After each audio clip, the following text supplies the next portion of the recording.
Welcome back to the Tiga Tactics Podcast, a show about self-defense for civilians by civilians. We discuss all things personal protection, including martial arts, combat sports, and street combatives. Our resident MANs, martial arts nerds, include co-founder of Tiga Tactics and holder of black belts in 9 different styles, Dr. Conrad Bui.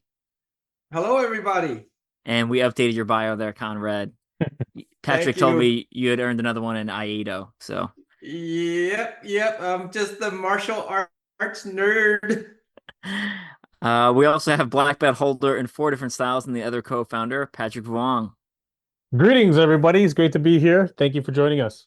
And I am your third co-host, active duty Army Special Forces soldier and champion obstacle course racing athlete, Evan Ultra-OCR Man Perperis.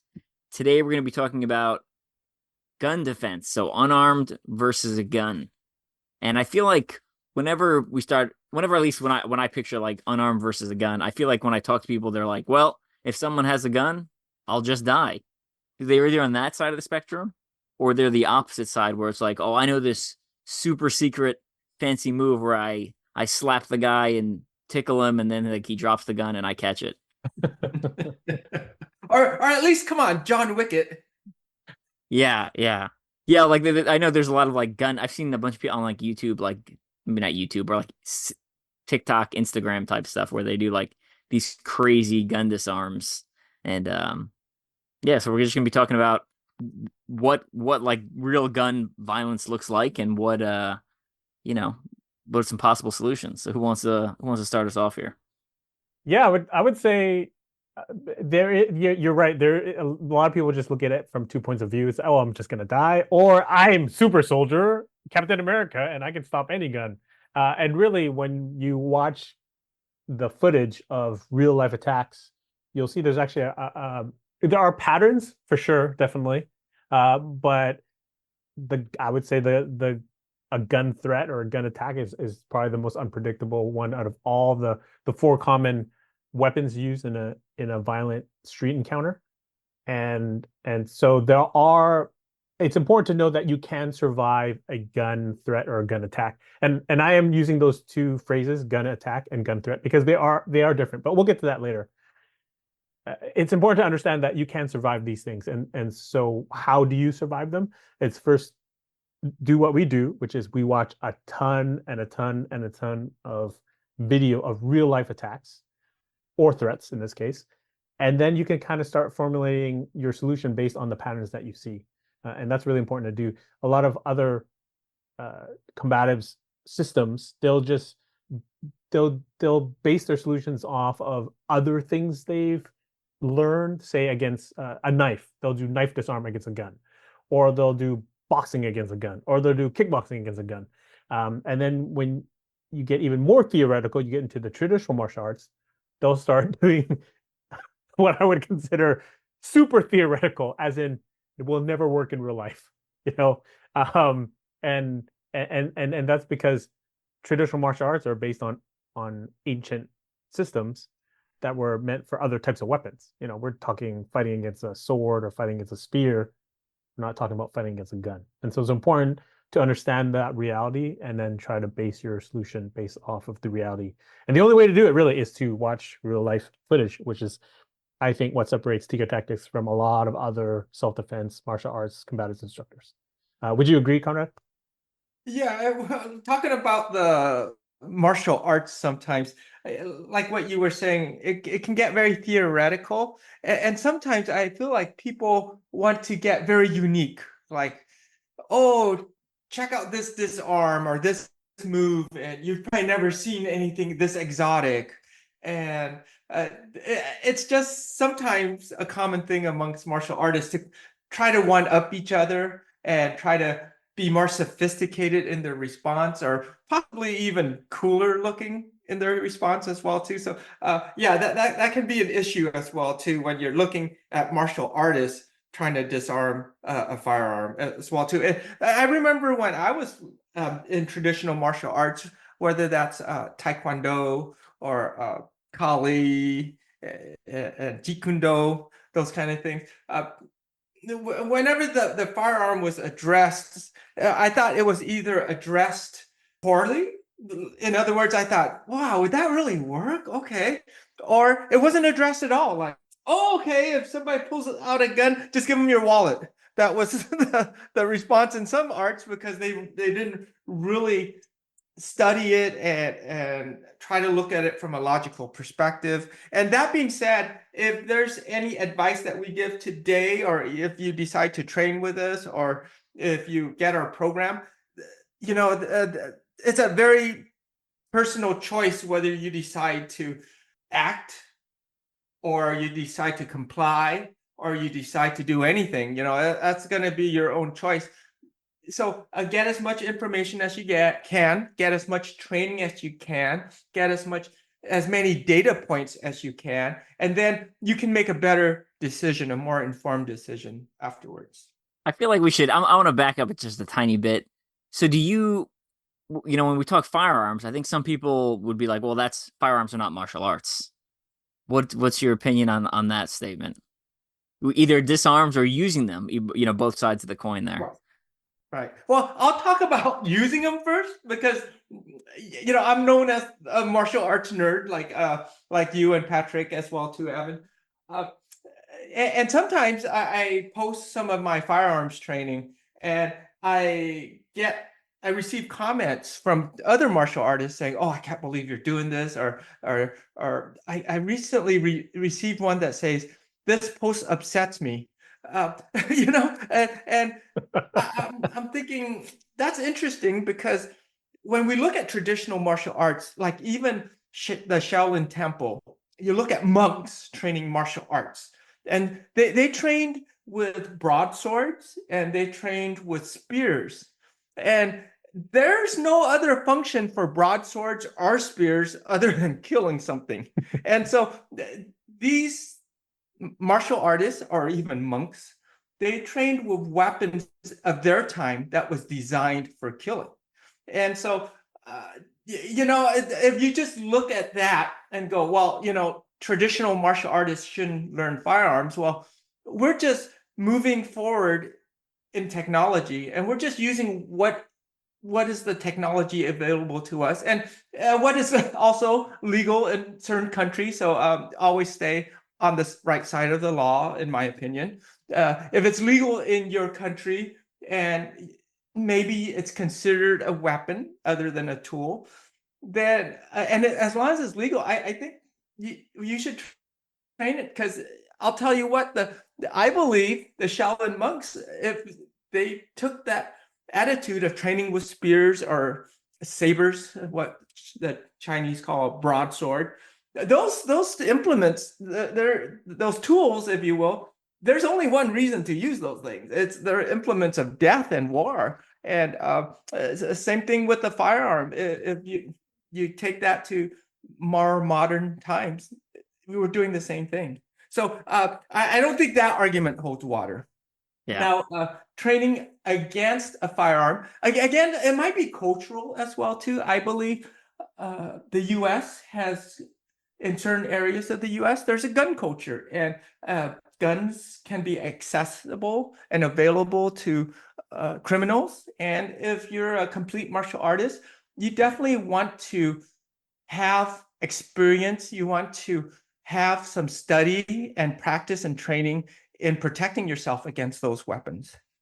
All good points. I agree completely. I feel like America's quote unquote, I'm using air quotes here, martial arts, but I don't really need to. I feel like America's martial arts are like firearms, boxing, and wrestling, all which people don't normally consider martial arts, but like that's 100% part of martial arts.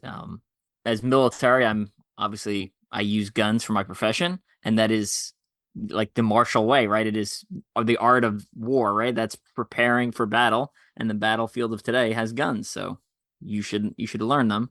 And then on top of that, which I'm sure we'll get into a little bit more, but if you don't know how to use a gun, like you don't know when it's dangerous, when it's not dangerous, and when it's like how to cause it to malfunction, or when the safety's on, when there's no magazine in, is there a round in the chamber? Like, the difference between a revolver and a automatic, if you don't know those things, you're not going to understand how to deal with the threat appropriately. So I right? agree.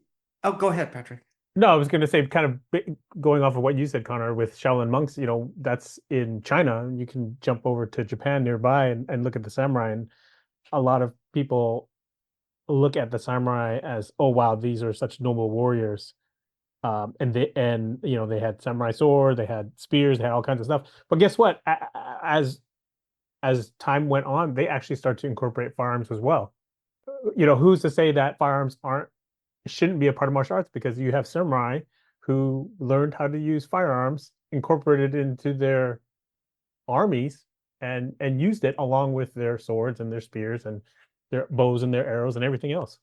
I don't think anyone's saying we need to do the equilibrium. Have you seen the movie Equilibrium? Yes. I don't think we need to do the tetragrammaton cleric with the gun kata, but Right. Hey, I thought that was pretty cool, man. that was awesome. It was maybe we should do that. Maybe we should make a gun kata course or something. I don't know. Gun fu. While Just- we're on that subject, yeah, the gun fu in that movie was outstanding, I thought, especially towards the last scene where they were doing so some good. trapping with the firearms. I thought that was Oh, it very was so good. good. I love, yeah. Equilibrium, I think, is one of the most underrated action flicks. Like, I feel like it just came out at a weird time and just floated under the radar. Because I remember seeing it on DVD, not in theaters, Yes. and being like, "This is amazing." Like, Yes. Yes. how is no one? How are we not all talking about this? No So. kidding. I totally agree. I mean, if you're into martial arts and firearms, that was like the perfect combination.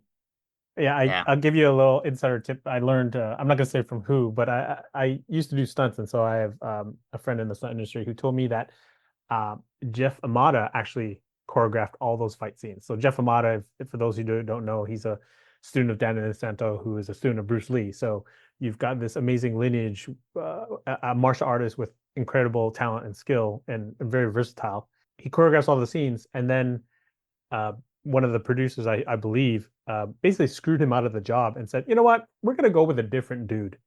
But they took all the video that he recorded in practice, gave it to the new stunt coordinator, and that guy incorporated it into all the fight scenes. So basically, Jeff Amata got screwed on that one.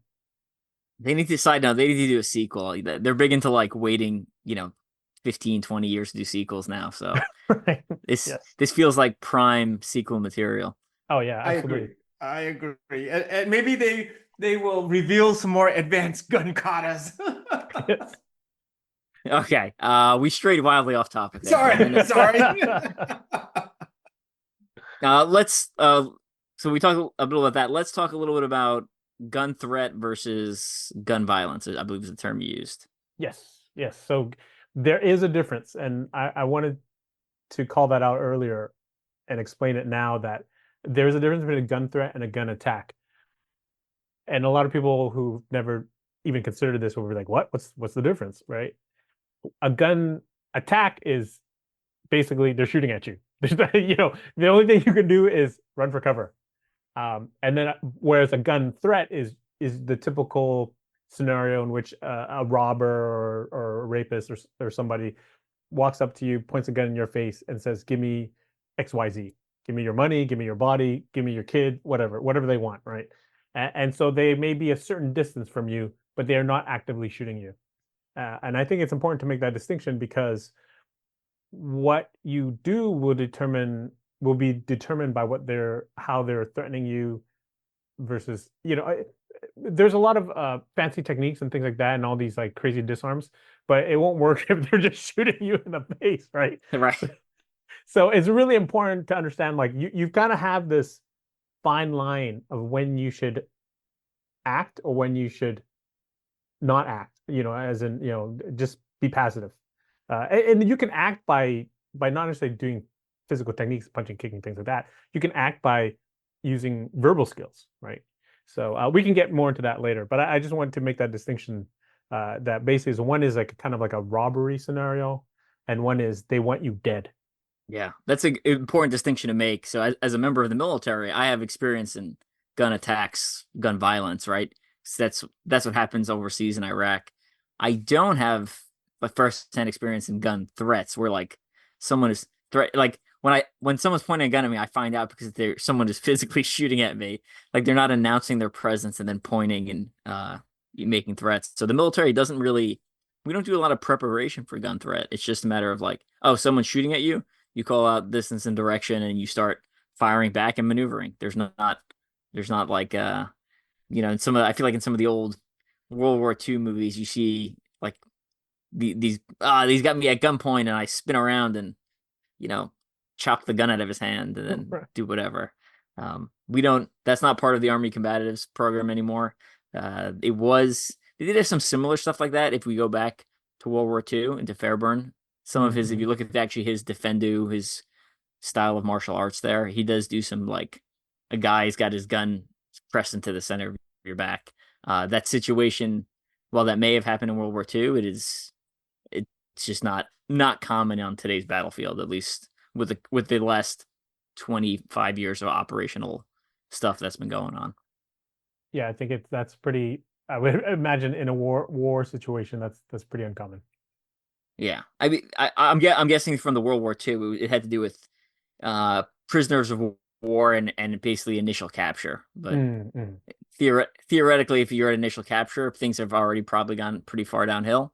And you stopping the one guy pointing a gun at you is probably may not do anything because you're probably already significantly outnumbered. But again, we're getting into theoretical what ifs type scenarios here.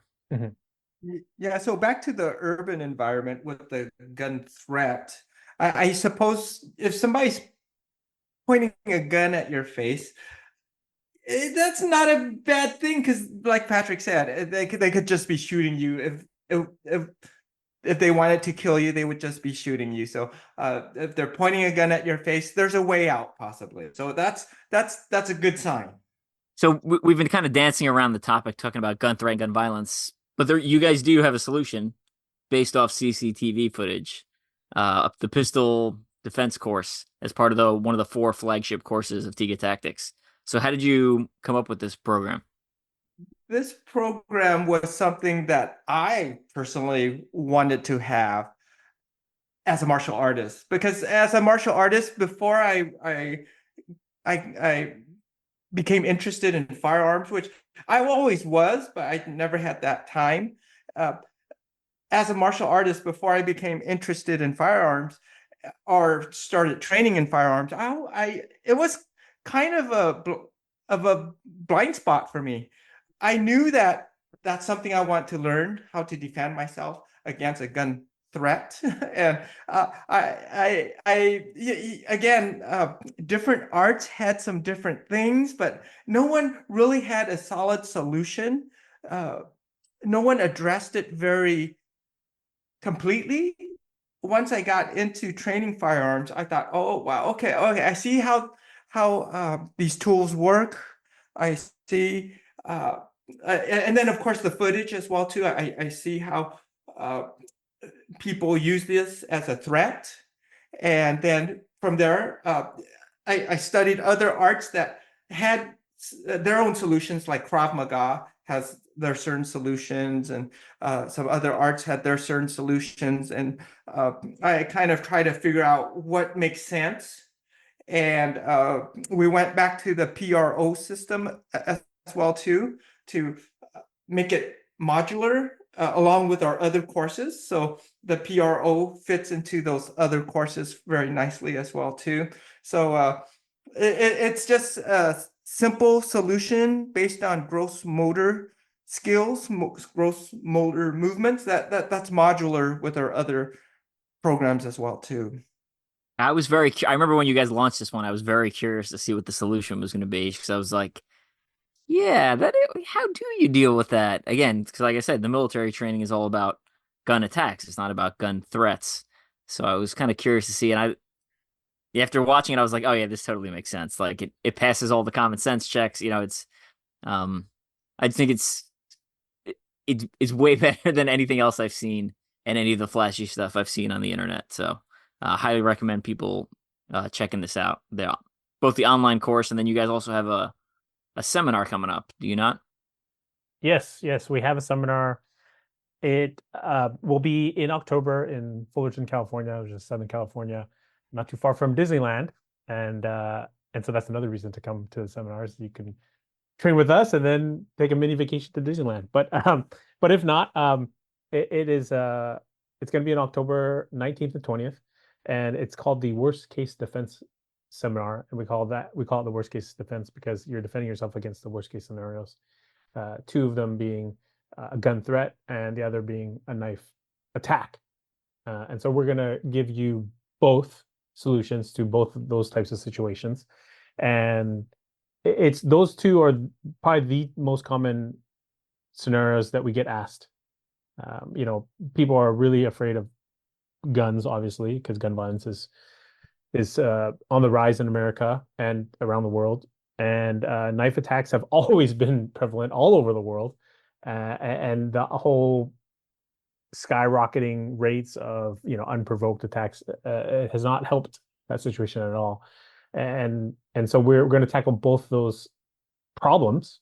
And kind of going back to what Conrad said before, if our pistol defense program, it also includes the PRO system or the PRO response. And for those of you who've never trained with us, that stands for protection reposition offense. And it's a guideline that allows you to approach any threat or any attack in a logical manner. And the reason why it is protection, reposition, and then offense, though you could do all three all at the same time, actually. But it's kind of hard to explain through a podcast. But if you were here physically, we could show you. But the reason why it's protection, reposition, offense is because there's a lot of systems out there, especially martial arts systems, traditional martial arts, where they have a uke or a student point a training gun at them, and then they immediately go into fancy spin kick or rapid punching and things like that. And in reality, what happens is you start to move and they just shoot you in the face, right? You just can't jump right to offense because you still have to deal with the problem, and the problem is a loaded gun. So that's why our first step is protection first, and that means get yourself offline so you don't get shot, and then reposition or restrain, which means that you're taking control of the weapon now. You're taking control of the gun in a way that makes sense, in a way that doesn't get you shot or other people shot. Because in isolation in a dojo, it's easy to do a lot of these moves. But then let's say you're attacked in real life and you're with your spouse or you're with your kids or you're with your mother, and you redirect the gun and she gets shot instead or he gets shot instead. That's something that a lot of other traditional martial arts haven't considered. And so our pistol defense course and our worst case defense seminar will kind of address those problems, those real world problems.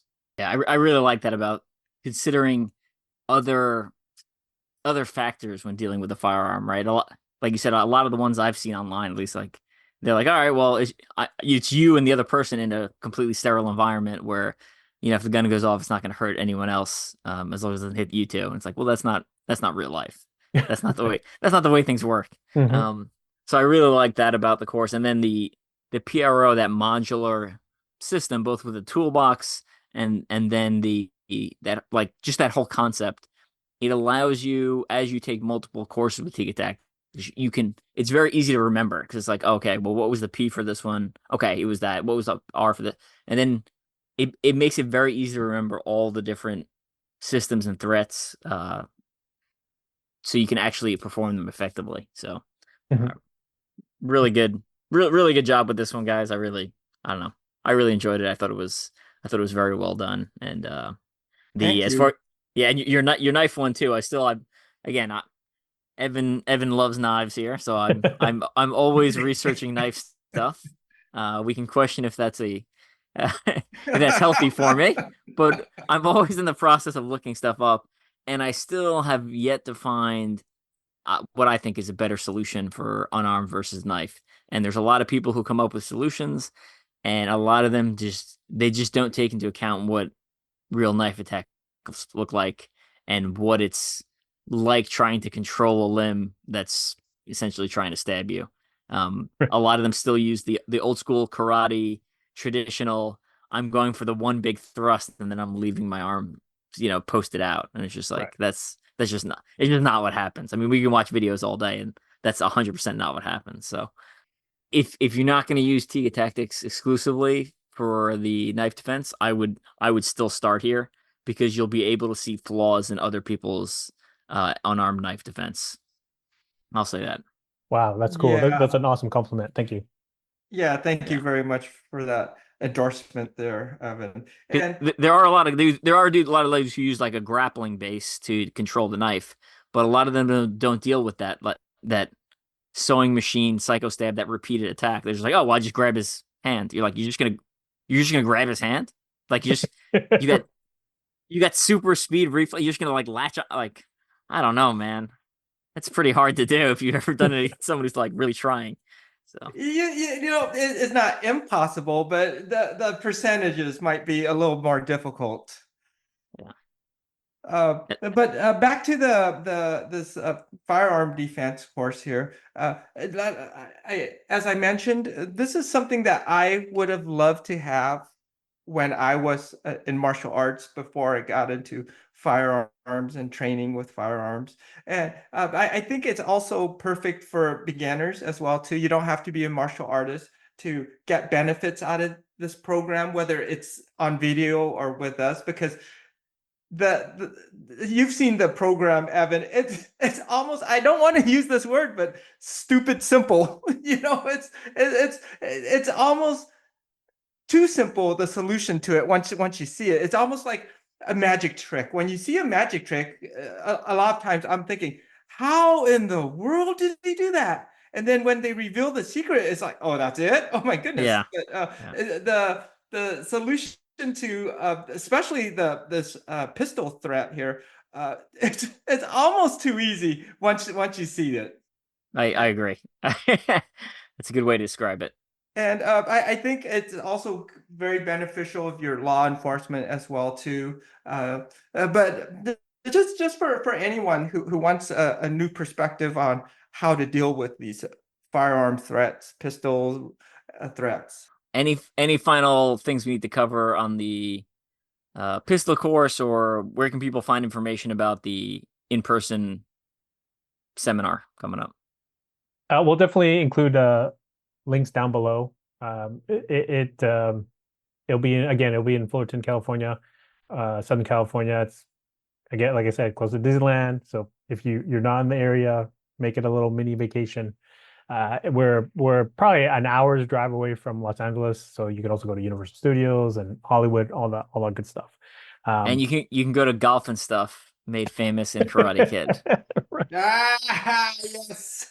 Which is hilarious because in the most recent season 6, I believe, they made a return to Golf and Stuff, and it wasn't actually the real Golf and Stuff. Or they mentioned it, I believe. They mentioned it, but they didn't actually show the mini golf course. Okay. Yeah. Okay. I haven't watched it. I've been waiting for all of season 6 to release. I know they're releasing it in like 3 waves. Yes. So we can binge it at the end. Same here. Yeah. All right. Well, any final thoughts or shout outs or plugs we need to give? Start off with Conrad. Nope, nothing I can think about. Patrick. Just a heads up, we've already announced it before, but for those of you who didn't hear it, we are about to launch our EDC pen course, which is a online course that will teach you how to take the lowly writing implement and turn it into a mighty self-defense tool. So you can sign up for our priority access waitlist, become a waitlist VIP, and you'll be the first to get the course when it's released. You also get it at a big discount, and you'll get a mini course version of the bigger course in advance. So it'll be content that we've never released before. I am super excited for this. I went down, as I do sometimes. I went down a rabbit hole a couple of weeks ago, where I started like aggressively researching Kubotans, and I was Kubotans and pens. Obviously, they're both very similarly shaped, and you can use them in a very similar manner. So I was just deep, like I got a Kindle Unlimited. I was like reading a bunch of books and seeing what people were saying, and then looking at like the Yawara versus the Kubotan versus the tactical pen, and like where all these things fit in. It was interesting. So I'm curious to see what you guys come up with. Excited to see it. Speaking of content, I don't know if I got bored. I have a lot of information in my brain, and I wanted to start sharing it a little more frequently. So obviously, we have this podcast, which is long form content. But if anyone's interested, I started a Patreon page where I'm going to be sharing some of the um, martial arts stuff I know, whether that be striking, grappling. There'll be a lot of blade implement work and stuff like that from some of the other systems I've been studying off on the side. So I've already started like stacking the Patreon page so that way when people actually pay to get access to it, it won't be like, oh, there's one video on here. Like there's already like I think I've scheduled something like 30 different things at this point. Wow. Sweet. And some of it, some of them are, if you're a trained martial artist, some of them would be like, yeah, I know this is like basic jab cross stuff. But then other stuff, it'll be more nuanced. And I'm talking about Medusa and Western Piper methods and some of the other bladed systems. And then some of the lessons I've learned from combat overseas. So I've got a couple of my former soldiers coming on. We're going to go and basically tell war stories. We're going to tell a war story, and then we're going to talk about, what lessons learned we can extract from those war stories that apply to modern civilian self-defense.